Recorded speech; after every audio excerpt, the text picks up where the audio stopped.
mana tahu tahun depan aku ya kan yang jadi pengantinnya. Berdua sama mama Nadia. Jadi hari ini yang kita antar adalah Abang Maksal dari satu kampung sama kita juga. Hari ini dia yang sedang berbahagia, mungkin bulan depan kita ya kan, nggak tahu.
Ucapan selamat kamu tujukan kedua roh insan yang juga bahagia.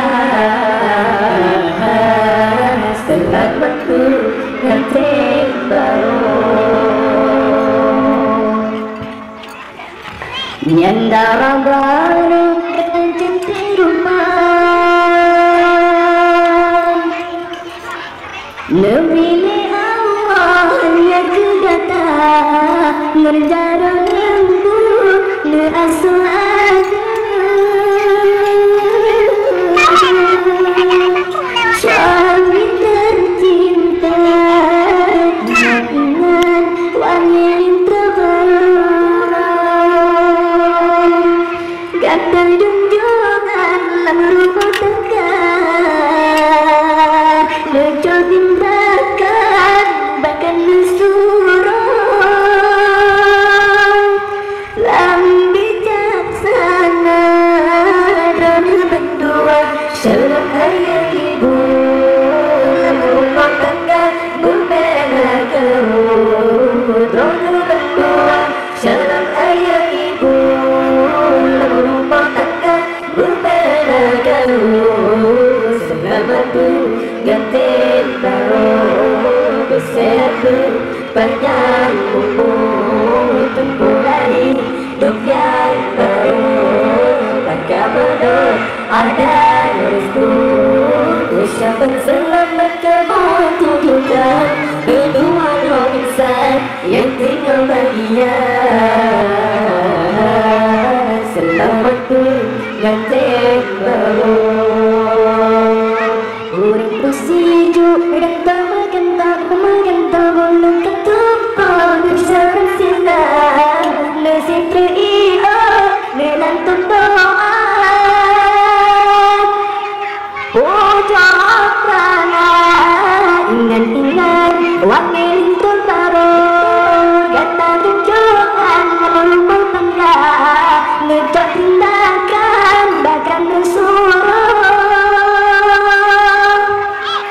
yang bijaksana, Rono berdua shalom ayah ibu, rumah tangga budaya karun. Rono berdua shalom ayah ibu, rumah tangga budaya karun. Selamat pengantin baru, kesehatan panjang umur, tempurna